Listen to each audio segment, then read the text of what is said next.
बिस्मिल्लाहिर्रहमानिर्रहीम। अस्सलाम वालेकुम, आदाब। मोहतरम जनाब बाबू सिंह कुशवाहा साहब, अध्यक्ष जन अधिकार पार्टी वो कन्वीनर भागीदारी परिवर्तन मोर्चा, कन्नौज विधानसभा के मजलिस के प्रत्याशी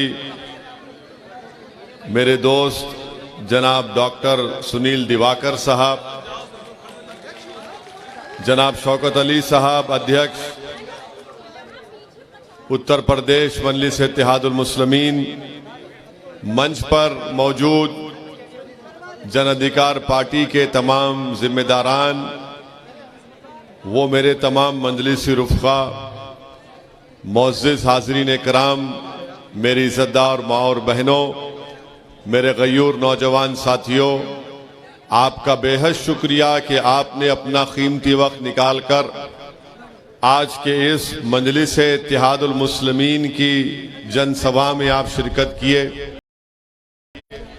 और इतनी बड़ी तादाद में आपका यहाँ पर जमा होना यकीनन इस बात का पैगाम देता है कि इंशाअल्लाह ताला कन्नौज की इस विधानसभा में एक नया इनकलाब लिखा जाएगा 20 तारीख को, और आप लोग अपने इत्तेहाद के जरिए और आप लोग भाईचारगी की बुनियाद पर एक होकर आप पतंग के निशान पर बटन दबाएंगे। मैं कन्नौज की जनता से ये कहने आया हूँ कि हमने ये तय किया कि भागीदारी परिवर्तन मोर्चा को अगर उत्तर प्रदेश की जनता अपनी दुआओं, वोट और आशीर्वाद से नवाजती है तो इंशाअल्लाह ताला भागीदारी परिवर्तन मोर्चा का पहला मुख्यमंत्री होगा, उसका नाम होगा बाबू सिंह कुशवाहा इंशाअल्लाह ताला। हमने ये भी तय किया कि 3 डिप्टी चीफ मिनिस्टर रहेंगे, जिसमें एक अल्पसंख्यक समाज का मुसलमान और 2 अति पिछड़ा समाज के लोग होंगे। ये हमारी सामाजिक न्याय की लड़ाई को उसको अमली जामेनामा पहनाने की हमारी कोशिश है।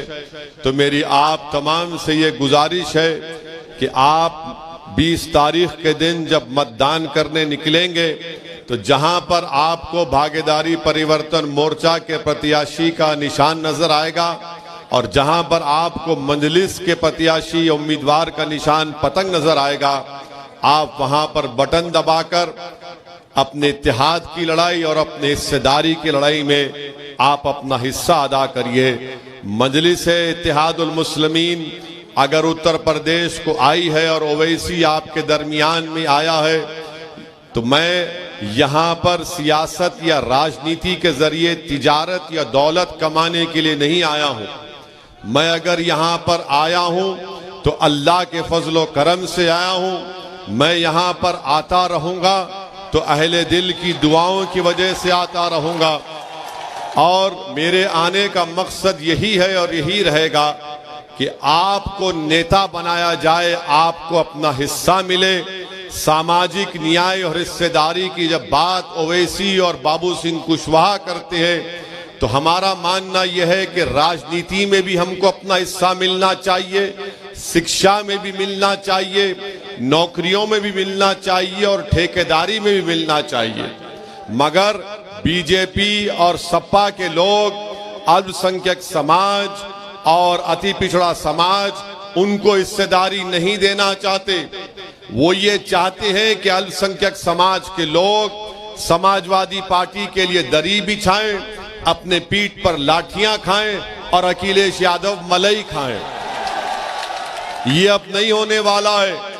बीजेपी की सरकार सबका साथ, सबका विकास, सबका विश्वास, ये चीखें मार मार कर कहती है, मगर बीजेपी के चीफ मिनिस्टर बाबा ने सिर्फ अपने ही समाज का साथ दिया, उत्तर प्रदेश में किसी और का साथ नहीं दिया।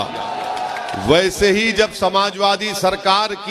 समाजवादी पार्टी की सरकार बनती है तो समाजवाद के नाम पर अखिलेश अपने परिवारवाद को आगे बढ़ाते हैं। इसीलिए आज आपके दरमियान में एक विकल्प है और मैं अल्लाह का शुक्र भी अदा करता हूं कि मुझे बताया गया कि हमारी जनसभा के लिए जब मालूम हुआ समाजवादी पार्टी के लोगों को कि ओवैसी और बाबू सिंह कुशवाहा आ रहे हैं, तो उन्होंने उन दो मुकामात पर हमको वहां पर जगह नहीं दी जनसभा करने के लिए। मगर आप देखिए कि अल्लाह का इतना बड़ा करम है कि हमको जगह कहां मिली, एक वली के आस्थाने के सामने जगह मिली। हमको जगह कहां पर मिली, एक दरगाह शरीफ के सामने हमको जगह मिली। और हजरत हाजी शरीफ रहमतुल्लाह अलैह की खानकाह और उनकी दरगाह के सामने इस दीवाने को जालिमों के खिलाफ आवाज उठाने की और मजलूमों के हक की आवाज उठाने का मौका मिला।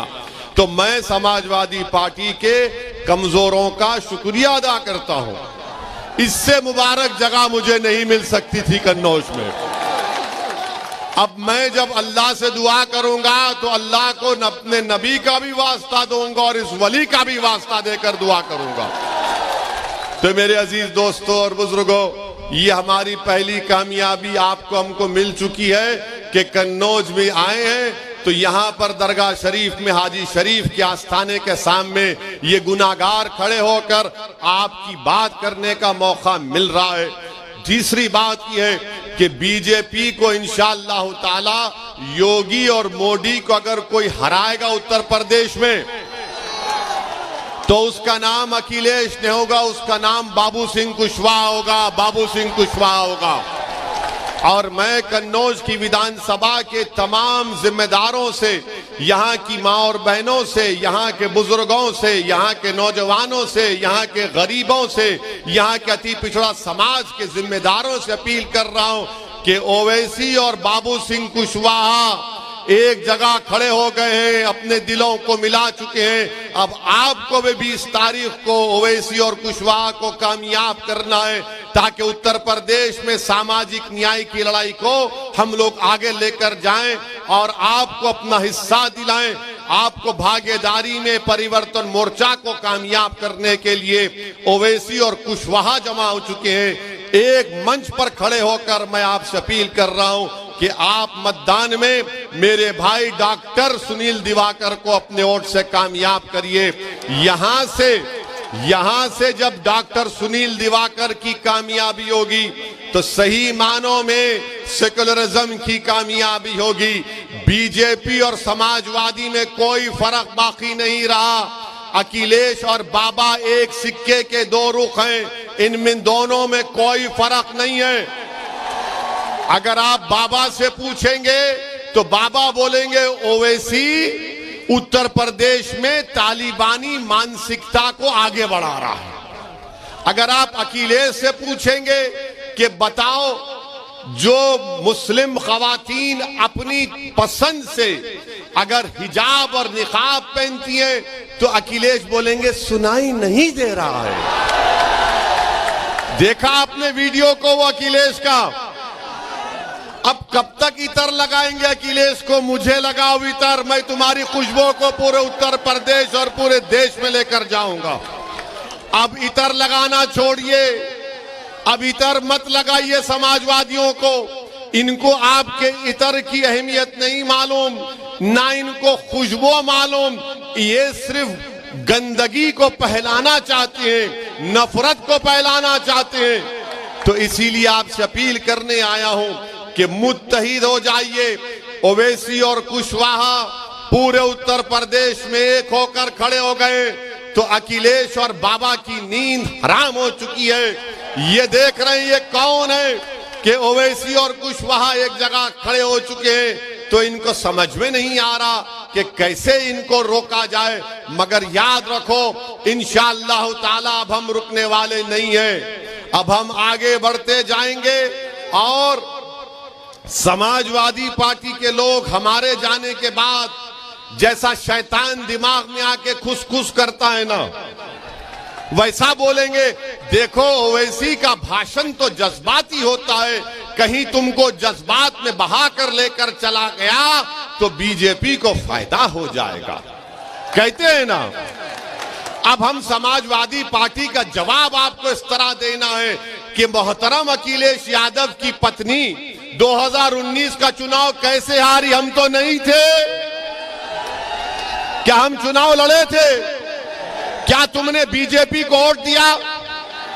कितनों ने नहीं दिया? हाथ उठाओ, डरो मत। तब भी कैसे जीत गया बीजेपी वाला? हम बोले थे आपको, हमने आकर कहा था, यह हमारे अजिन्नात आपके पास आकर कहा था आपको, तो मालूम हुआ आपके वोट से बीजेपी नहीं जीत रही है। आपके वोट से बीजेपी नहीं जीत रही है। अखिलेश यादव का वोटर नरेंद्र मोदी का चेला बनकर गोद में बैठकर चाय पी रहा है। अपने वोट की अहमियत कब होगी? आपके वोट की अब उत्तर प्रदेश में अहमियत नहीं है। अगर उत्तर प्रदेश में कन्नौज में आपकी वोट की अहमियत होती तो ताहिर हुसैन को अखिलेश घर में नहीं बिठाता। ये बात सच है या झूठ है? बोलो। ताहिर हुसैन की अगर अहमियत होती तो ताहिर हुसैन इलेक्शन लड़ता, मगर अखिलेश के पास न ताहिर की वोट की अहमियत है न आपके वोट की अहमियत है। ओवैसी कह रहा है कि जब ओवैसी और कुशवाहा एक जगह खड़े हो गए तो आपको अपने वोट की अहमियत जताने का मौका मिल रहा है। कैसे मिल रहा है? सपा को हराओ, बीजेपी को हराओ और यहां से डॉक्टर सुनील दिवाकर को कामयाब करो। यहां से आप ओवैसी और कुशवाहा की जोड़ी के हाथ को मजबूत करो। उत्तर प्रदेश में सामाजिक न्याय का इनकलाब हम बर्पा करेंगे। मैं पूछना चाह रहा हूं, जो लोग कहते हैं कि ओवैसी अब भड़काऊ भाषण से ध्रुवीकरण की राजनीति करता है, कहते हैं ना, ये ध्रुवीकरण करता है। अब हम उनसे पूछना चाह रहे, बताओ क्या उत्तर प्रदेश में बात सच नहीं है कि 5 साल बाबा को मौका मिला, 5 साल अखिलेश को मिला, कई मर्तबा बहन मायावती को मिला, मुलायम सिंह यादव को मिला, मगर बताओ उत्तर प्रदेश में मुस्लिम अल्पसंख्यक समाज की हमने एक बाज़ाब्ता माहिरीन एक्सपर्ट्स को बिठाकर एक स्टडी करवाई जिसमें ये बात मालूम हुई। क्या मालूम हुई? पूछो समाजवादी बीजेपी वालों से कि उत्तर प्रदेश में सबसे गरीब अगर कोई है अल्पसंख्यक समाज का मुसलमान है। सबसे ज्यादा बेरोजगार अगर कोई है तो अल्पसंख्यक समाज का मुसलमान है।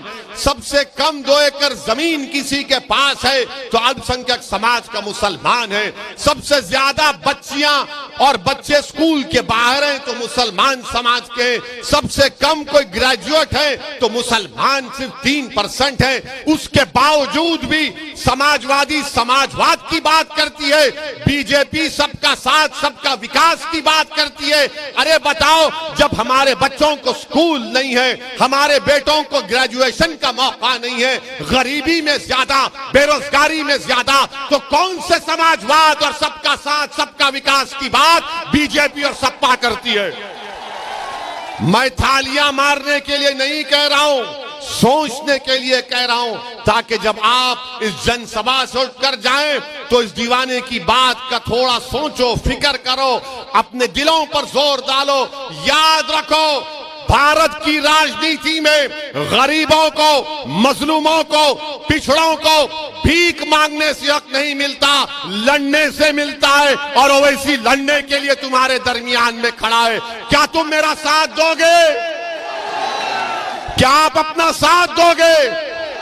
ये आपकी लड़ाई है, मेरी लड़ाई नहीं है। मैं अपनी जिंदगी की फिक्र नहीं करता हूं, मेरी जिंदगी की कोई अहमियत नहीं है उत्तर प्रदेश के गरीब, कमजोर और मजलूमों के सामने। जालिमों ने गोलियां चलाई और यह समझा कि ओवैसी मर जाएगा, मगर जालिमों तुम फिर से चलाओ जब तक मेरा अल्लाह नहीं चाहेगा, जब तक जमीन और आसमान का बनाने वाला नहीं चाहेगा। तुम्हारी हजारों लाखों गोलियां मुझे छीन नहीं सकेगी। जिस दिन अल्लाह चाहेगा उस दिन दुनिया से सब जाएंगे, कोई नहीं बैठेगा यहां पर। मुख्यमंत्री, प्रधानमंत्री, ओवैसी सब जाएंगे, मगर जालिम ये समझा कि 4 राउंड गोली चलाने से आवाज खत्म हो जाएगी। हाँ, अगर ओवैसी मर भी जाता मगर तुम जिंदा रहते और तुमको मेरा पैगाम पूरे उत्तर प्रदेश में लेकर जाना पड़ेगा। क्या आप लेकर जाएंगे? क्या आप लड़ेंगे अपने हक के लिए? क्या आप मजलिस और भागीदारी परिवर्तन मोर्चा का साथ देंगे? मेरे अजीज दोस्तों और बुजुर्गों, 2 आखिरी बात। अभी आपने देखा कि हमको मीडिया ने बताया कि योगी सरकार के एक मंत्री ने हम पर गोली चलाने वालों के परिवार के पास जाकर उन्होंने एक बयान दिया कि ओवैसी पर जिन लोगों ने गोली चलाई उसकी तहकीकात होनी चाहिए। बाबा मित्रों, जरा ये तो बताइए, आपका मंत्री उनके परिवार के पास गया? वो जो वीडियो में वो लोग जो गोली चला रहे थे, एक लाल और एक सफेद शर्ट पहने हुए, वो किसके घर के दामाद थे? इतनी मोहब्बत इनको क्यों पैदा हो गई गोली चलाने वालों से? ये तो हमने कहा ये तो गोडसे की नाजायज औलाद है। ये संविधान पर भरोसा नहीं करते, बैलेट पर नहीं करते, गोली पर करते। तो बाबा ये बात अब मालूम हो चुकी है कि जिन्होंने हम पर गोली चलाई तुम्हारी सरकार का मंत्री जाकर उनकी तायीद कर रहा है। ये तुम्हारा माफिया राज से मुकाबला। सुन लो बीजेपी वालों, तुम तायीद करो गोलियां चलाने वालों की। हमने पार्लियामेंट में भारत की सबसे बड़ी पंचायत में खड़े होकर अल्लाह उसके रसूल को हाजिर नाजिर जानकर हमने कहा, जब तक असदुद्दीन ओवैसी जिंदा रहेगा, जब तक अल्लाह रखेगा, मुझे सिक्योरिटी की जरूरत नहीं है। मौत मेरी हिफाजत करेगी इंशाअल्लाह ताला। ये सरकार का मंत्री जाकर जो हम पर गोलियां चलाते हैं उनकी तायीद करता है। तो बाबा ये तो तुमको झूठा बोल रहा है, बीजेपी की सरकार को झूठा बोल रहा है। मेरे अजीज दोस्तों और बुजुर्गों, बीजेपी सिर्फ झूठ बोल सकती है। आपको याद होगा लखीमपुर खीरी में वो टेनी का बेटा अपनी जीभ से 4 लोगों को उनकी हत्या कर देता है, मगर वो मंत्री बरकरार है। आज योगी का मंत्री जो हम पर गोलियां चलाते उनके घर को जाता है, तो मालूम हुआ कि ध्रुवीकरण और तुष्टीकरण की राजनीति अगर कोई शुरू से करती आई है और करती रहेगी तो उसका नाम नरेंद्र मोदी और योगी आदित्यनाथ है। और उसके बाद हमसे कहते हैं कि तुम्हारी जान को खतरा है। अरे मेरे बाल को भी खतरा नहीं है, कुछ नहीं होगा इंशाअल्लाह ताला। अल्लाह अपने नबी मोहम्मद मुस्तफा सल्लल्लाहु अलैहि वसल्लम के सदक़े में अल्लाह ने हमेशा हमको कामयाब किया, आज भी कामयाब करेगा। और आखिरी बात, क्योंकि उड़न खटोले को उड़ना है, हमको जाना है, मगर एक बात कहूंगा, उस अल्लाह के वली के आस्थाने पर हम अपनी माँ और बहनों को देख रहे हैं। मैं उन माँ और बहनों से बड़ी अदब के साथ कहना चाहूंगा कि जब आप 20 तारीख को जाएंगे मतदान करने के लिए, अगर आप हिजाब और निकाब पहनती हैं तो फख्र के साथ पहनकर जाइए, इसलिए कि आपका राइट टू चॉइस है, यह आपका फंडामेंटल राइट है, यह आपका अधिकार है। भारत का संविधान आपको इख्तियार देता है कि आप जो कपड़ा पहनना चाहे कपड़ा पहनिए, जो खाना चाहे खाइए। ये कौन कहता है? सुप्रीम कोर्ट का जजमेंट पुट्टू स्वामी कहता है। और सुन लो, जो ये समझ रहे हैं कि सर पर टोपी पहनने से और सर पर हिजाब या निकाब पहनने से हमारे दिमागे, हमारी अकल पर पर्दा पड़ जाता है, नहीं दीवानों, तुम्हारी अकल पर पर्दा पड़ गया, हम तो आगे आना चाहते हैं। और इसीलिए जब मैंने कहा कि मेरी ख्वाहिश और मेरा ख्वाब यह है कि शायद मेरी जिंदगी में मेरी ये ख्वाहिश पूरी ना हो, मगर जो मासूम बच्ची मेरी बेटी मेरी आवाज को सुन रही है, मैं उससे कहूंगा कि तुम्हें देश का प्रधानमंत्री बनेंगे इंशाअल्लाह ताला हिजाब पहनकर। तुम बनोगे तो इंशाअल्लाह ताला तुम आगे जाओगे। अरे आप इनको पढ़ने से रोक रहे और भारत के प्रधानमंत्री बोलते हैं कि पहले और दूसरे फेज के चुनाव में हमको मुस्लिम महिलाओं का वोट मिला। देश के प्रधानमंत्री जो बच्ची पढ़ना चाहती है, कॉलेज जाकर ताकतवर बनना चाहती है, अपना हक हासिल करना चाहती है, भारत देश को सुपर पावर बनाना चाहती है, आपकी सरकार उनको रोक रही है, उनको दबा रही है। इसका जवाब भी आपको मिलेगा। मगर प्रधानमंत्री लंबी लंबी छोड़ते हैं, आदत है उनकी। मेरे अजीज दोस्तों और बुजुर्गों, मेरी इज्जतदार माँ और बहनों, आप 20 तारीख के दिन बिला खौफ और बिला झिझक पूरे इत्मीनान और एतमाद के साथ भागीदारी परिवर्तन मोर्चा का साथ दीजिए। मजलिस-ए-इत्तेहादुल मुस्लिमीन के उम्मीदवार डॉक्टर सुनील दिवाकर को पतंग के निशान पर बटन दबाकर कामयाब करिए। क्या 20 तारीख को कन्नौज की फिजाओं में और आसमानों में क्या नजर आएगा? क्या नजर आएगा? हर जगह पर पतंग होगी, आसमानों पर पतंग होगी, आसमानों पर पतंग होगी।